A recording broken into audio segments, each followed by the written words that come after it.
The sky over the city split open without warning, a tear of white light that bent the clouds inward before the first scream even reached the street. Buildings shook as something crashed through the upper atmosphere, leaving a trail of fire that curved unnaturally, defying every law the world understood about falling objects. People froze mid-step, phones raised, disaster response systems triggering automatically as sirens rolled across every district in seconds. A bald man in a yellow jumpsuit stood on a rooftop nearby, arms crossed, mildly annoyed that his grocery trip was being interrupted again. He had seen meteors before. He had punched meteors before, but this one slowed as it approached the ground, hovering with total control, and the figure that stepped out of the wreckage was not wearing a cape or a costume built for heroics. It was wearing a smile that never should have survived impact like that. Somewhere in a corporate tower miles away, monitors lit up red, and a voice muttered words that would define everything that came next. Containment protocol has failed before we even engaged it. The man who stepped out of the crater did not introduce himself, because in this world he never needed to. His name spread through classified channels before local police even arrived, whispered by an intelligence division that had tracked anomalies like him for years without ever finding a way to stop one. He walked forward through settling dust and small fires, each footstep cracking the asphalt beneath him, and the crowd that had gathered instinctively backed away, except for one figure who remained perfectly still on the rooftop above. Saitama tilted his head, unimpressed by the entrance but curious about the confidence radiating off someone who clearly expected no resistance. He had faced monsters who leveled mountains and cosmic beings who threatened entire star systems, and none of them ever prepared a proper opening line, so he simply hopped down from the rooftop and landed without a sound, closing the distance in under 2 seconds. The stranger turned toward him with an expression that mixed amusement and disbelief, because nothing on this planet should have been able to close that gap so fast without triggering a single warning system built to detect him. He asked, almost mockingly, who exactly thought it was a good idea to walk up to him without backup, and Saitama shrugged and said he was just heading home when the sky opened up and ruined his shopping trip. That answer seemed to genuinely confuse the visitor, because everyone he had ever met either begged for mercy or postured with rehearsed defiance, never simple annoyance, and that unpredictability made something in him uneasy for the first time in longer than he could remember. Without further exchange, he lunged forward at a speed that shattered windows for 3 blocks in every direction, testing the human in front of him the way he tested everyone, expecting the encounter to end in less than a second. Saitama caught the strike with 2 fingers. The shockwave from the stopped blow rippled outward and cracked the street into a spiderweb pattern beneath both of their feet, throwing parked cars sideways and shattering glass across the surrounding buildings. Yet neither combatant moved from the point of impact. For a moment the visitor simply stared at his own fist, held motionless in a grip that should not exist anywhere in his understanding of physics or biology, and something in his posture shifted from confidence into a flicker of genuine concern. He pulled back and unleashed a barrage of strikes meant to overwhelm through sheer volume, blows fast enough to blur even to enhanced observers watching through satellite feeds miles away, and Saitama deflected every single one with the same bored expression he wore when swatting away mosquitoes during a summer walk. The visitor's confidence cracked further with every missed opportunity to land a hit, and in the back of his mind, an old and unfamiliar sensation began to surface, something he associated only with stories about people who did not exist. He tried one more approach, channeling something deep and violent that had never failed him, a surge of raw output that turned the air around his fists white-hot and peeled paint off nearby buildings from radiant heat alone.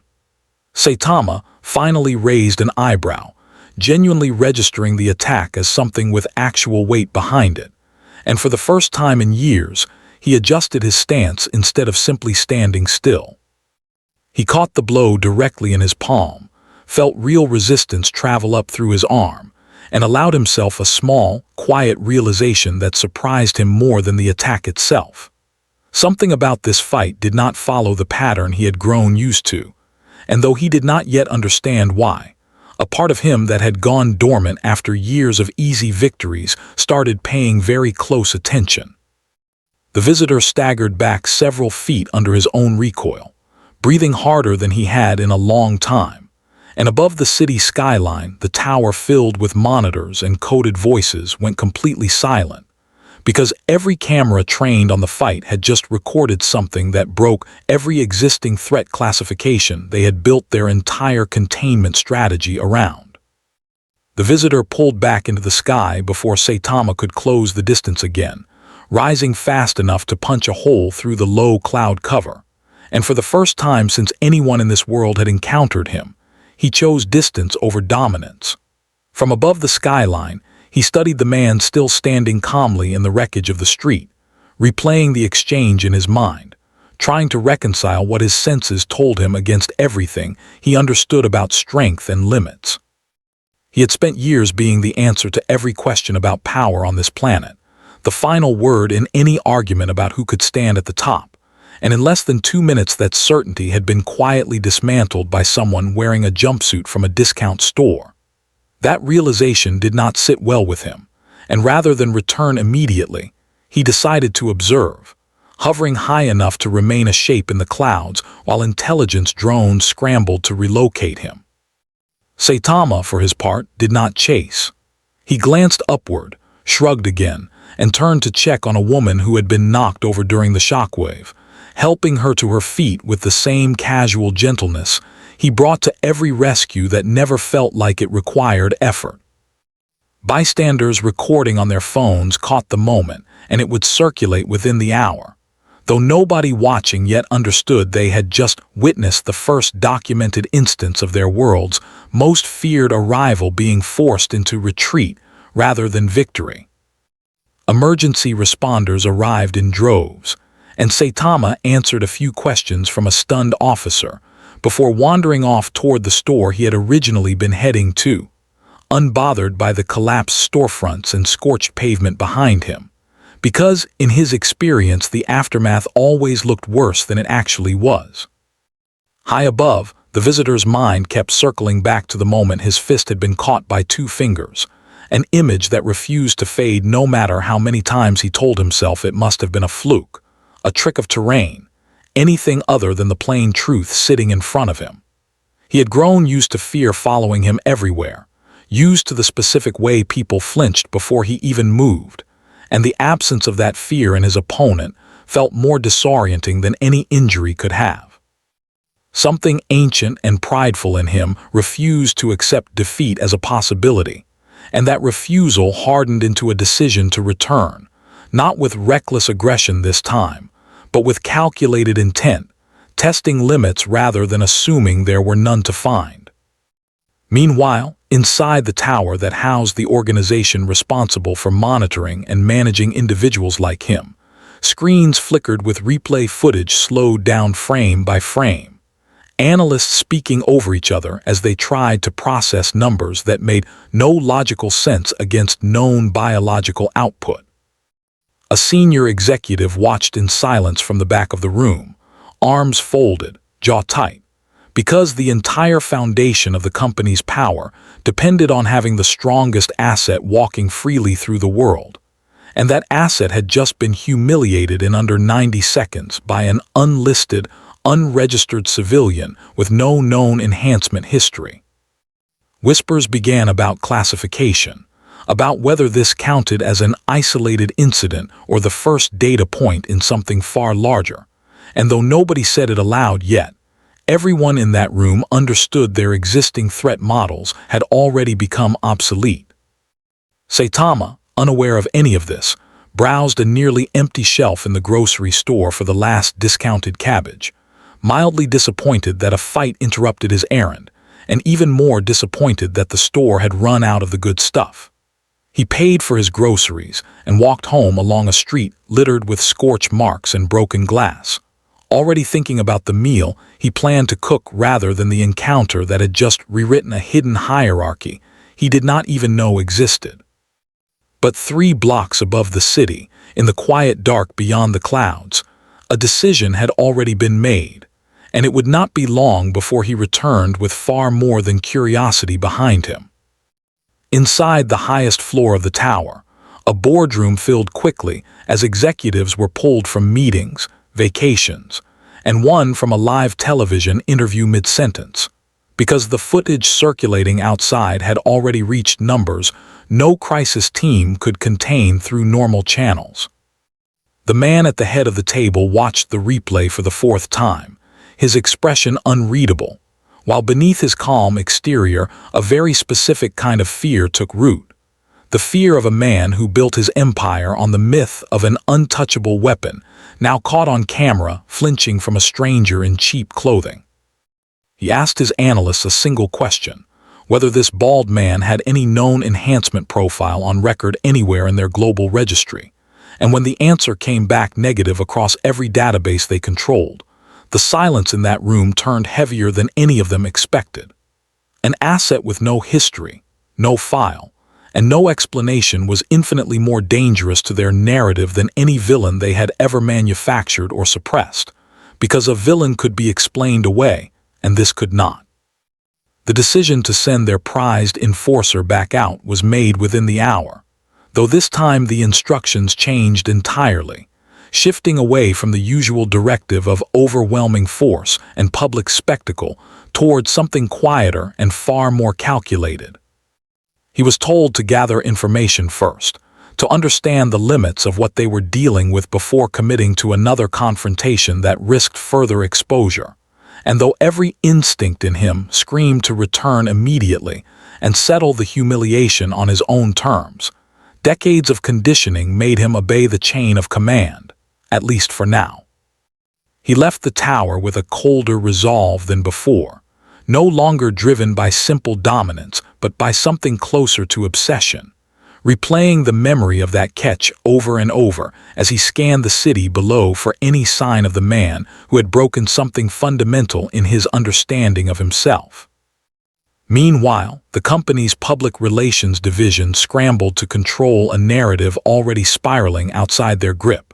releasing a carefully worded statement describing the incident as a controlled test of new response protocols,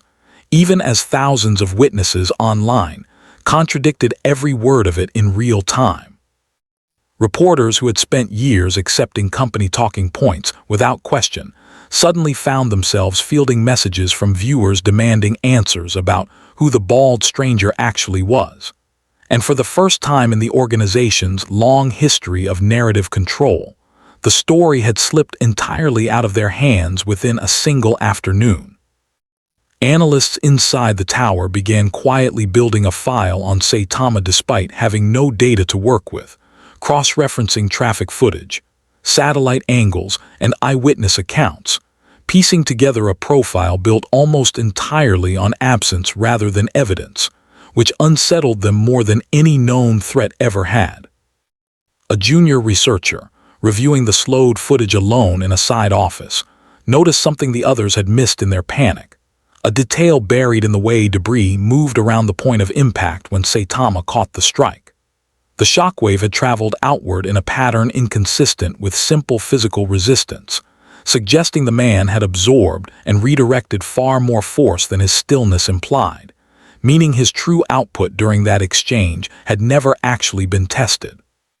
She flagged the finding and sent it up the chain, but by the time anyone senior enough reviewed it, the company had already committed to their surveillance strategy, unwilling to slow down and reconsider assumptions that had taken years to build.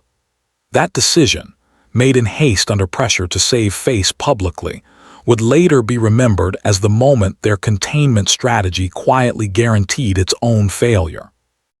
By nightfall, satellite feeds tracked their enforcer descending once more into the city, no longer testing but hunting, moving with quiet purpose through the skyline toward the modest apartment building, where local traffic cameras had last recorded the man in the yellow jumpsuit walking home with his groceries. Night had settled over the city when the visitor touched down 2 streets from Saitama's apartment complex, deliberately choosing a quieter approach this time, walking rather than crashing, studying the mundane details of a neighborhood that felt utterly unremarkable for someone who had just broken his understanding of his own limits.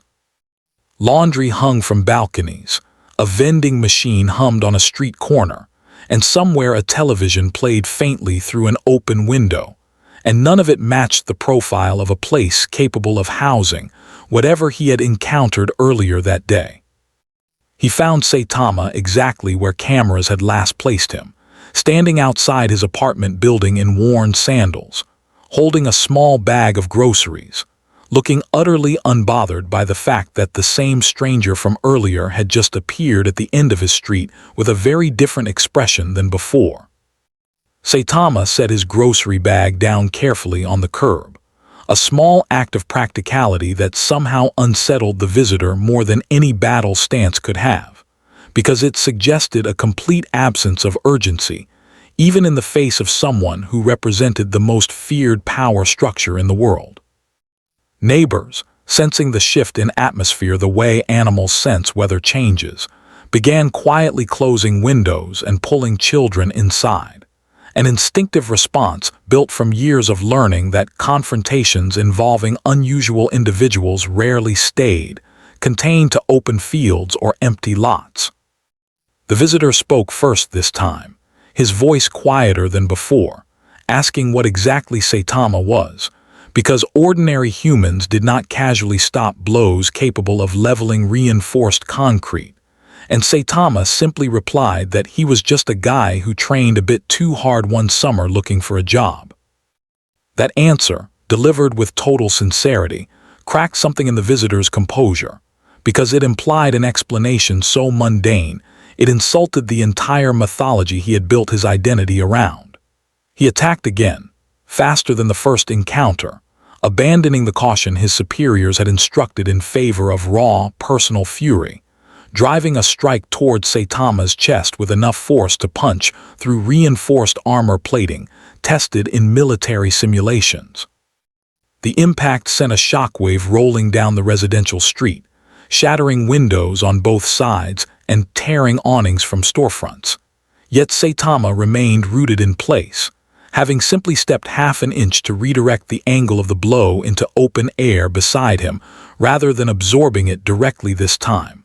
A small adjustment that spoke to control rather than raw endurance alone. The fight spilled outward from that single point of contact, cars flipping as the visitor unleashed a series of increasingly desperate strikes, each one probing for a weakness that refused to reveal itself no matter how much force accompanied it.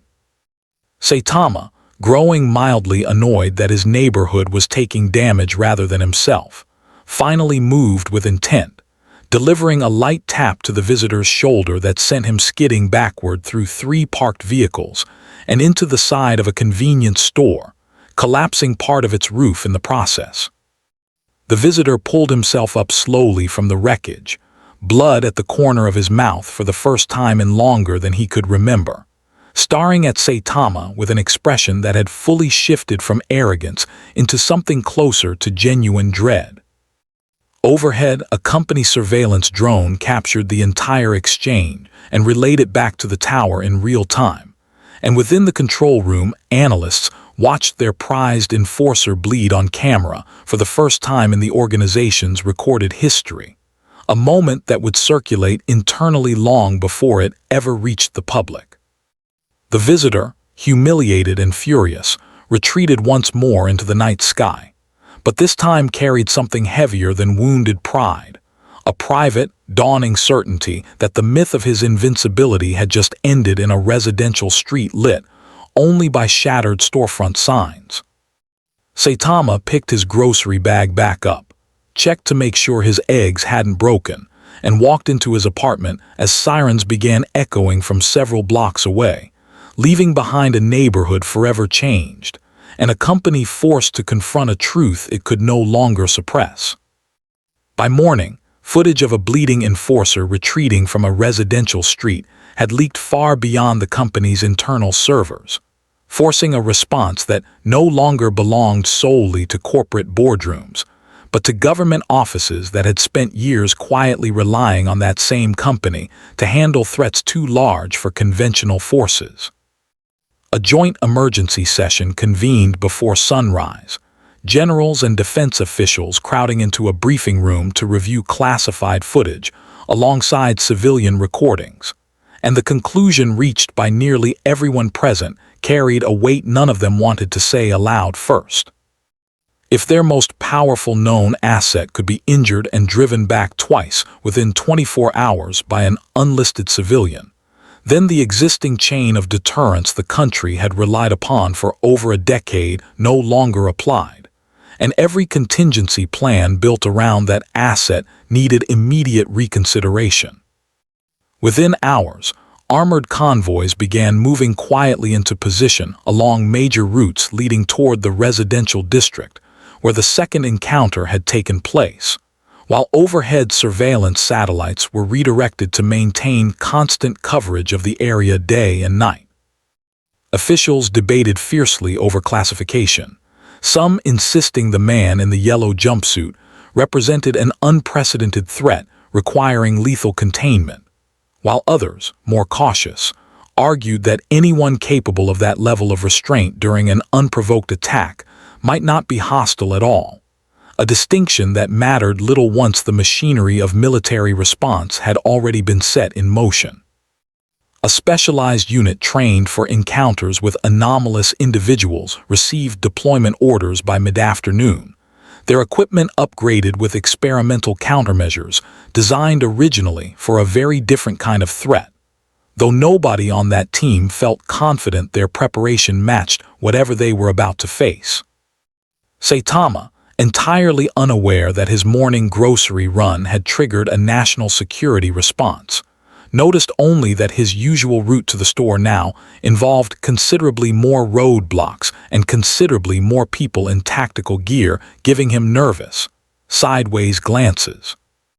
He asked one officer politely whether the street was closed for construction, and the officer, visibly unsure how to respond to a man his superiors had just spent an hour briefing him about, simply waved him through without incident, partly out of confusion, and partly because nobody had actually given clear instructions on what to do if the man himself simply asked to pass. That small, almost comedic exchange would later become a point of dark humor among analysts reviewing the encounter, a reminder that all their sophisticated planning meant very little against someone who treated a military blockade the same way he treated grocery store lines. Elsewhere, the visitor sat isolated in a private medical wing deep within company headquarters, refusing treatment from staff who approached cautiously, his wounds healing slower than expected given his usual regenerative capacity, a detail that alarmed doctors far more than the wounds themselves. He replayed the encounter obsessively in his mind, fixating on the moment Saitama redirected his strike with something as small as half a step, an act of control so effortless it suggested reserves of power that had never come close to being tested. That obsession hardened into something the company's psychological evaluators quietly flagged as dangerous, a growing willingness to disregard orders entirely in pursuit of a rematch that had stopped being about duty and had become something deeply, uncomfortably personal. By evening, coordinated briefings reached every branch of government involved, establishing a new interim threat designation for the man now circulating widely online under names invented by the public rather than any official title, since no agency had managed to identify him through any existing database. Analysts upgraded the classification from unknown to strategic within the span of a single day, acknowledging in internal memos that whatever this individual represented had already demonstrated capability exceeding every asset the country currently fielded, a conclusion that would have seemed absurd only 48 hours earlier. As night fell over the city again, tensions settled over every checkpoint and surveillance station now watching the residential district, all of them waiting for a confrontation that everyone quietly understood was no longer a matter of if, but of exactly how much worse it would be the third time. The specialized unit assigned to observe rather than engage held their position for exactly 11 hours before their restraint collapsed under pressure from command officials, who no longer trusted patience as a strategy, and orders shifted from passive monitoring to direct contact, a decision made in a windowless office by people who had never stood within a mile of either party involved. Armored vehicles rolled into the residential district at dawn, forming a perimeter around the block where Saitama's apartment sat, and a tactical team in experimental gear approached his door with instructions to detain him for questioning under the justification of national security, a phrase that meant increasingly little to anyone who understood what they were actually walking toward. Saitama answered the knock in pajama pants, mildly irritated at being woken up early, and looked at the assembled team with the same expression he reserved for door-to-door salesmen rather than armed government operatives. He listened patiently as the unit's commander explained, in careful and rehearsed language, that he needed to accompany them for evaluation regarding the incidents from the past 2 days, and Saitama, still holding a half-eaten piece of toast, asked whether this meant he'd finally get paid for saving the neighborhood twice already. The commander, unprepared for a question like that, hesitated long enough that his hesitation itself became the answer, and in that pause, the entire operation's authority quietly evaporated, because everyone present understood in that moment that no amount of firepower assembled outside that apartment building actually controlled the situation. Saitama shrugged, said he had nowhere else to be that morning anyway, and agreed to go with them peacefully, an act of casual compliance that confused analysts back at command far more than open resistance ever would have, since it fit no threat model they had built. The transport convoy made it exactly 4 blocks before the visitor descended from the sky directly into their path. Having tracked the operation through channels the company never authorized him to access, driven entirely by an obsession his superiors had already begun to lose control over. He landed hard enough to flip the lead vehicle onto its side and tore open the transport door with his bare hands, ignoring the panicked shouts of soldiers scrambling for cover, focused entirely on the man sitting calmly inside with a half-eaten piece of toast still in his hand. Saitama looked up, mildly annoyed that his ride had been interrupted twice in 1 week by the same overly persistent stranger, and stepped out of the wreckage without urgency, brushing crumbs from his shirt, while soldiers around him retreated to a safer distance, neither ordered nor discouraged by a chain of command that had completely lost operational clarity.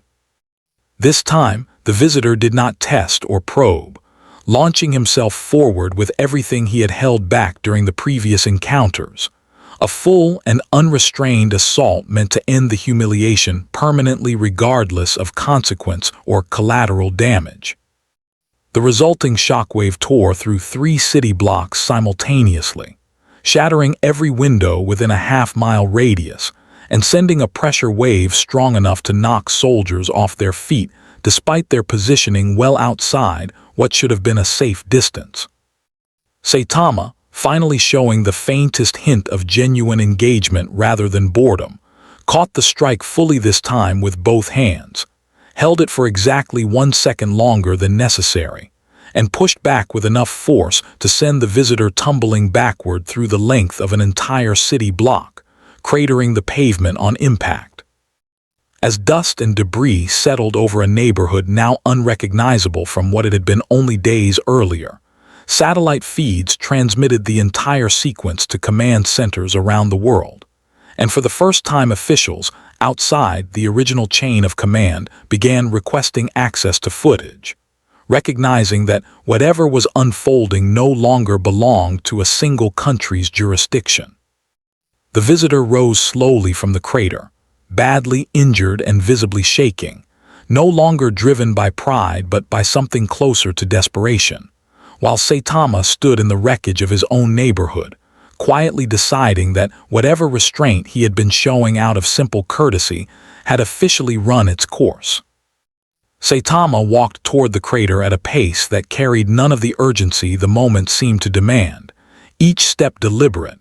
each movement stripped of the boredom that had defined every encounter before this one, replaced instead by a quiet focus that unsettled the soldiers still watching from behind overturned vehicles. The visitor pulled himself upright with visible effort, blood running freely down one side of his face, his usual aura of untouchable confidence reduced to something raw and cornered. And for the first time he understood on a level deeper than fear that he had walked into a fight he could not win through persistence alone. He attempted one final surge, channeling every remaining reserve of strength into a single desperate strike, aimed not at Saitama's body but at the ground beneath him, hopping to collapse the street and create an opening through chaos rather than direct confrontation. The ground split open beneath both of them, an entire section of the residential block collapsing into a sinkhole nearly 40 feet deep, swallowing parked cars and part of a nearby building's foundation. Yet Saitama simply stepped onto a chunk of rising asphalt and rode it upward as casually as someone stepping off an escalator. He closed the remaining distance in an instant, and this time there was no restraint in his movement, no half measures meant to preserve a neighborhood already beyond saving, only the direct and total application of strength he had been holding back purely out of habit rather than necessity. The strike that followed did not need to be described in terms of speed or sound, because those measurements had already stopped applying meaningfully to this fight. And the visitor understood in the fraction of a second before impact that whatever gap he believed existed between them had never actually been a gap at all, only an illusion built on the fact that Saitama had never once needed to try. The impact ended the confrontation entirely, sending the visitor through the collapsed section of street and deep into the underground transit tunnel below, the shockwave rupturing water mains and severing power lines across 6 city blocks simultaneously, plunging the district into darkness, even as morning light continued to break over the rest of the skyline. Saitama stood at the edge of the newly formed crater, looking down into the darkness where his opponent had disappeared, and for the first time in the entire encounter, allowed himself something resembling genuine curiosity rather than mild annoyance, wondering aloud to no one in particular whether that had actually been the guy's full strength, or if he'd been holding back the same way people always seemed to.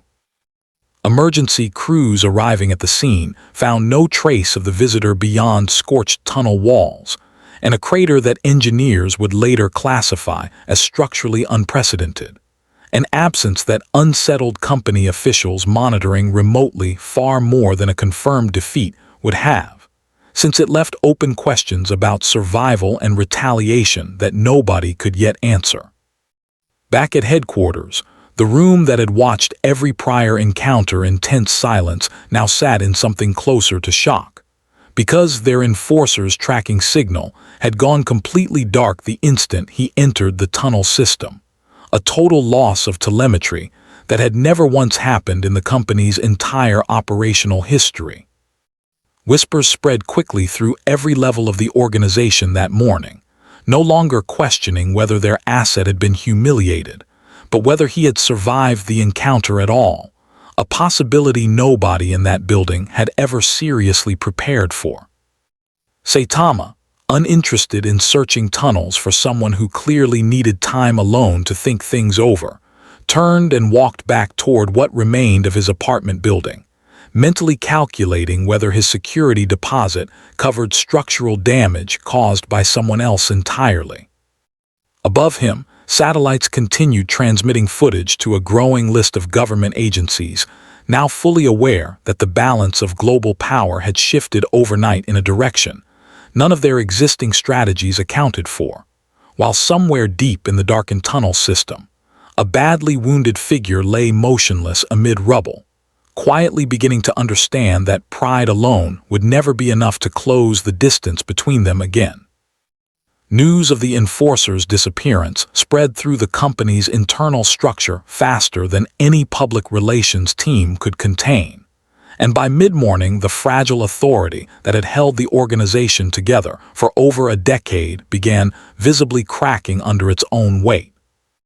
Executives who had built entire careers on the assumption of an untouchable asset now found themselves fielding calls from government liaisons demanding explanations, from shareholders demanding reassurance,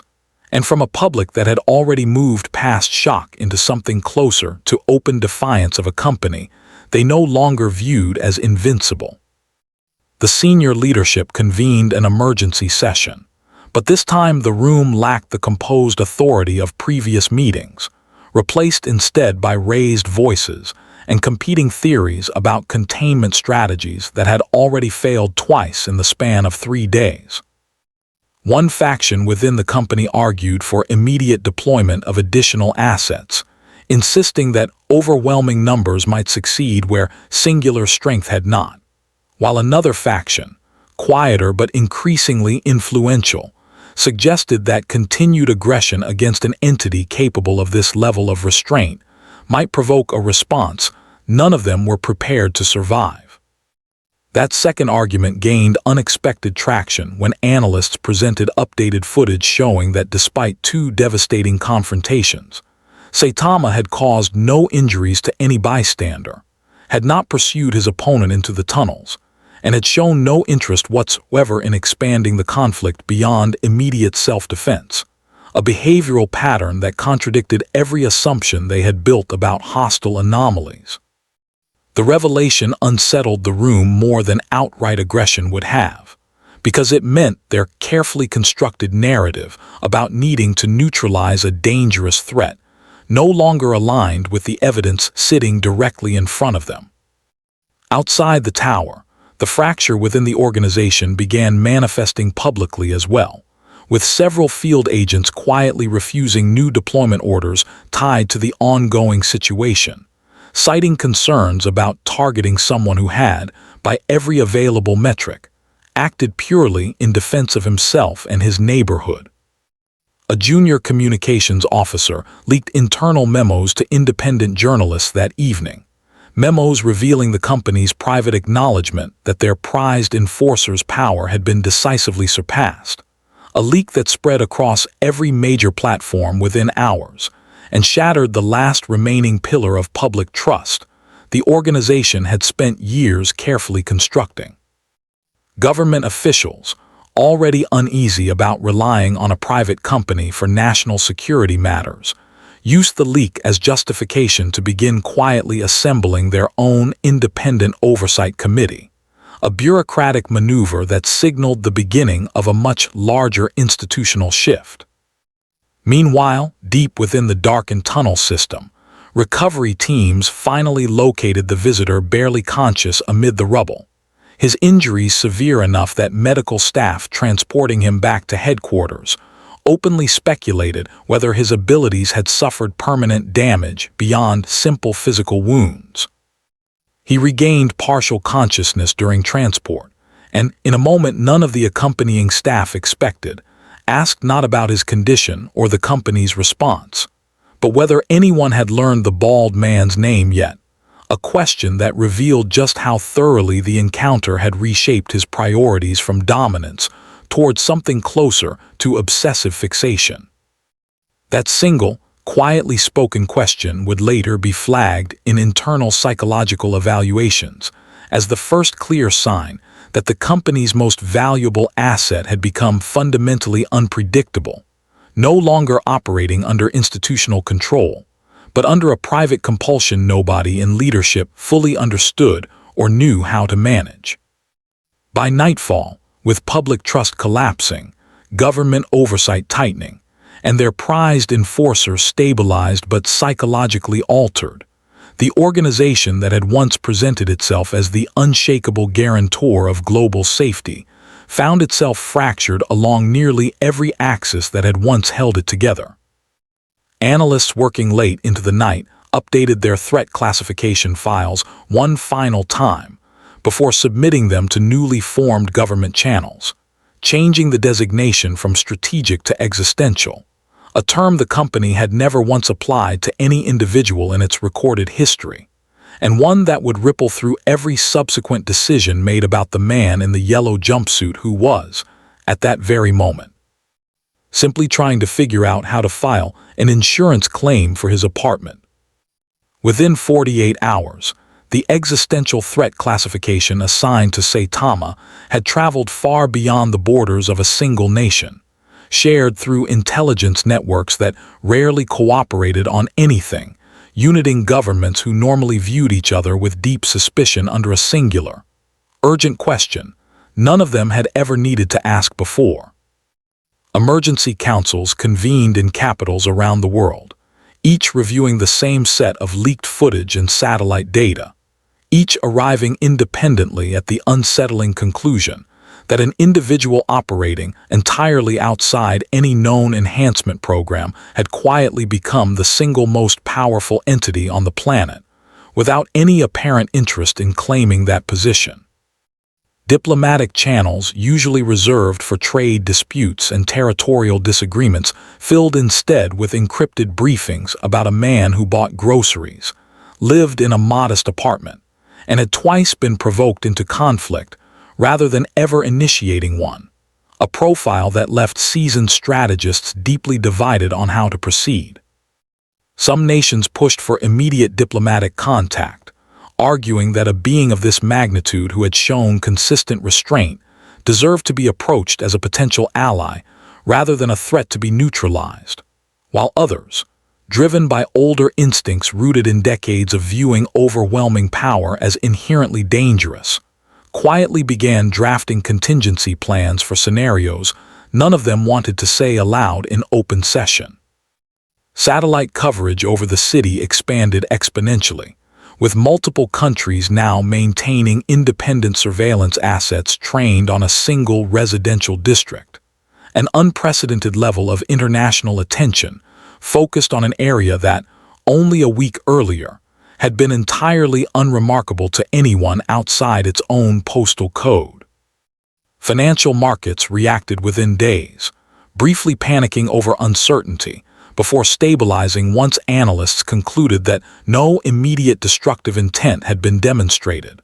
though every reassurance carried an unspoken acknowledgement that stability now depended entirely on the temperament of one individual nobody could predict or control.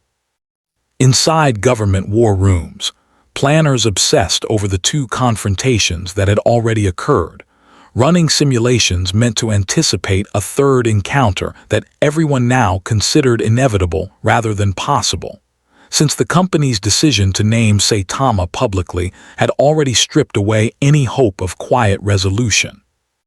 Public sentiment shifted rapidly in his favor as more footage surfaced showing his restraint,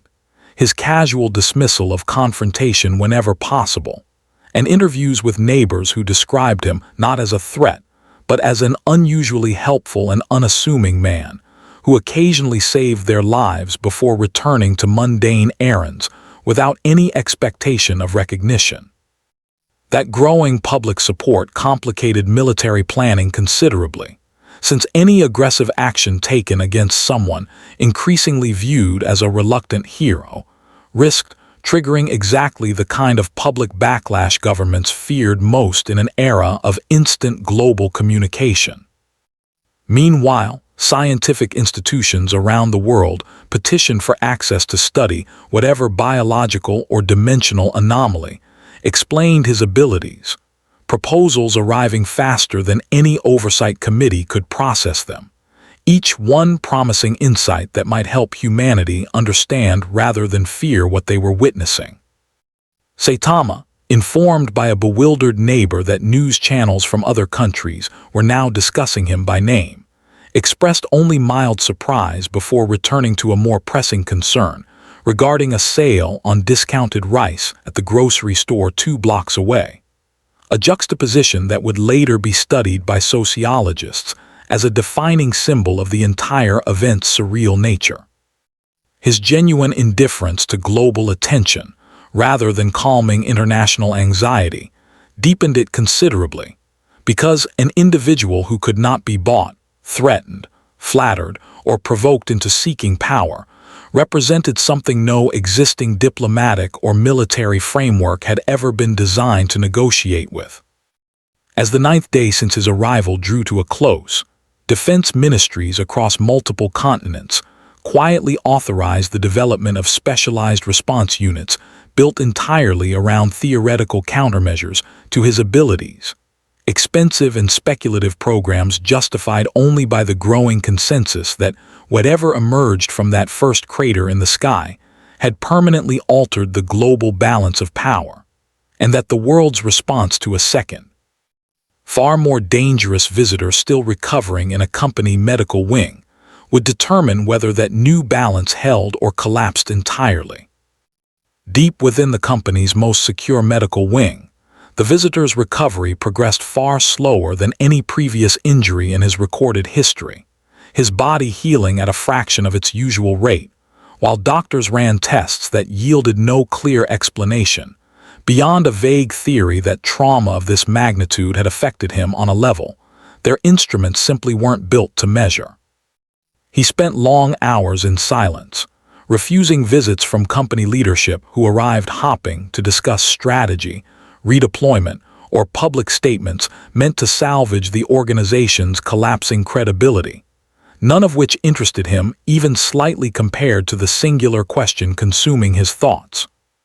The obsession had fully crystallized by now, no longer about pride or reputation, but about understanding, a desperate need to comprehend how someone with no history, no known origin, and no apparent interest in power had so thoroughly redefined the limits he had spent his entire existence believing were absolute.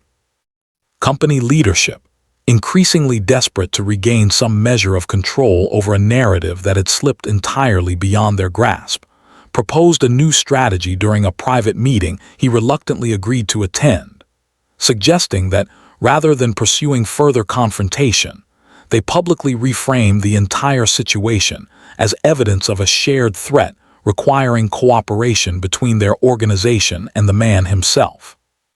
The visitor listened to the proposal in total silence, and when he finally spoke, his response carried none of the calculated confidence that had defined every previous interaction with leadership, replaced instead by a raw honesty that unsettled everyone present in ways they hadn't anticipated.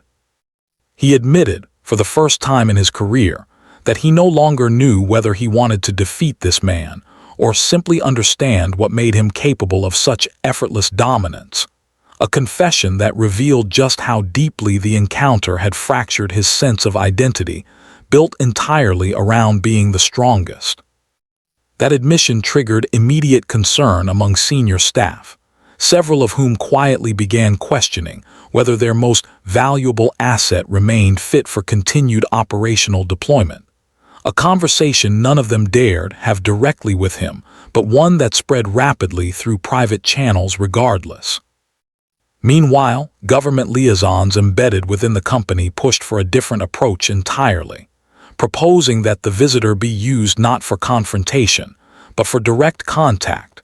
reasoning that his first-hand experience made him uniquely positioned to open communication with Saitama in ways no diplomat or scientist ever could.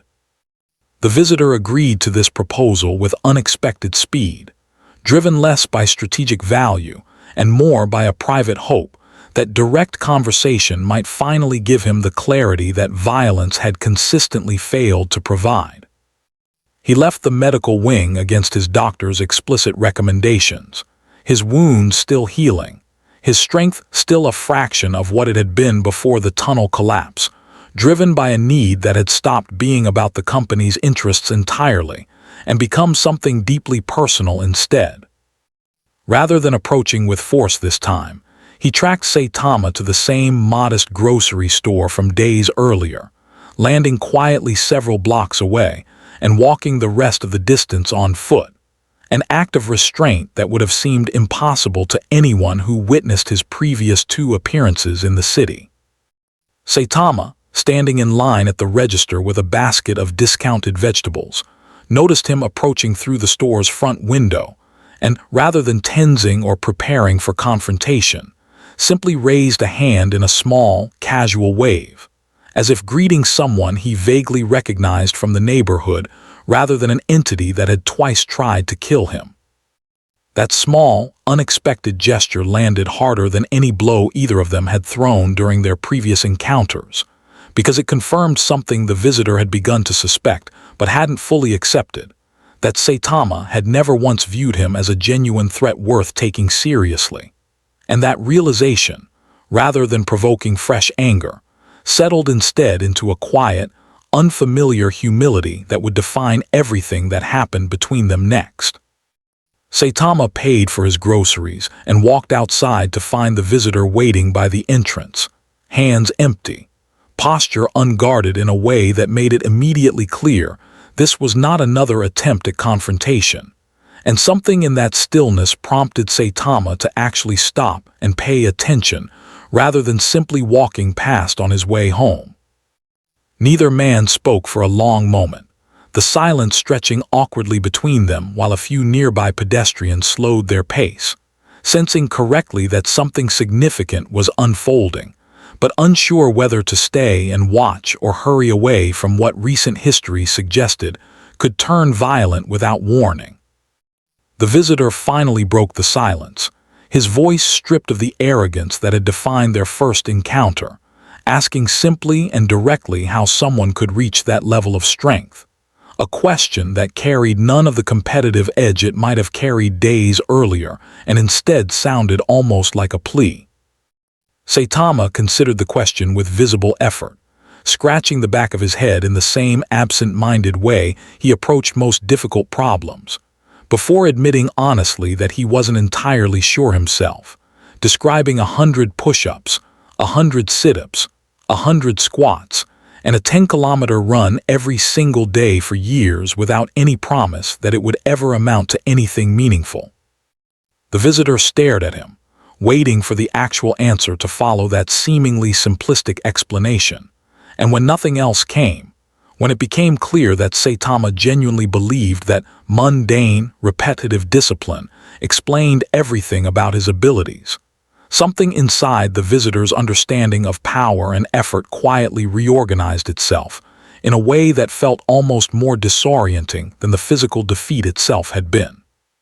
He asked, with something bordering on desperation, whether Saitama had ever doubted himself during that process, whether there had been moments of genuine uncertainty about whether the effort would ever produce results. And for the first time since their initial encounter, Saitama's expression shifted into something more thoughtful, less detached, as he admitted that yes, there had been countless days when nothing seemed to change, when the routine felt pointless, when he continued anyway simply because stopping felt worse than continuing without progress. That admission struck the visitor harder than any physical blow could have, because it revealed that the gap between them had never been about origin, enhancement, or inherent destiny, but about a kind of relentless, almost mundane persistence that had nothing to do with the dramatic power fantasies the visitor had built his entire identity around. Their conversation continued for nearly an hour, drawing a small, respectful crowd that instinctively understood not to interrupt whatever was happening between the two most powerful individuals the world had ever confirmed to exist. And by the end of it, something had fundamentally shifted in the visitor's posture, in his voice, in the way he carried himself entirely. He admitted, quietly enough that only Saitama could hear, that he had spent his entire life believing strength was something granted rather than built, and that belief had left him utterly unprepared to face someone whose power came from a source no formula or enhancement could replicate or predict. Saitama, sensing the weight behind the admission, offered no grand wisdom or dramatic reassurance, simply telling him that if he wanted to get stronger, he should start with push-ups tomorrow morning, an answer so absurdly simple that it somehow carried more truth than anything else either of them had said all day. As the sun began setting behind the skyline, casting long shadows across a neighborhood still scarred from their earlier battles,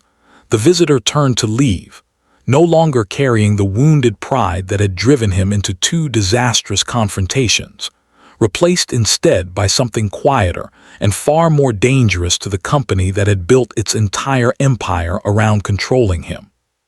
He returned to headquarters that night not to report a plan for renewed conflict, but to formally request release from his contract, a decision that would send shockwaves through an organization already teetering on the edge of collapse, setting in motion a final confrontation not between two powerful individuals, but between a broken system and the truth it could no longer contain. The request for release detonated through the company's leadership like nothing that had come before it, because losing their enforcer to defeat was a crisis they could manage through spin and containment, but losing him voluntarily, to a change of heart inspired by the very man they had spent a week trying to neutralize, represented something their entire institutional structure had no strategy for whatsoever. Senior executives argued through the night over how to respond, some pushing for forced retention through contractual and legal pressure, others recognizing that any attempt to compel him back into service now, after everything the public had witnessed and everything leaked about his psychological state, would only accelerate the collapse already well underway.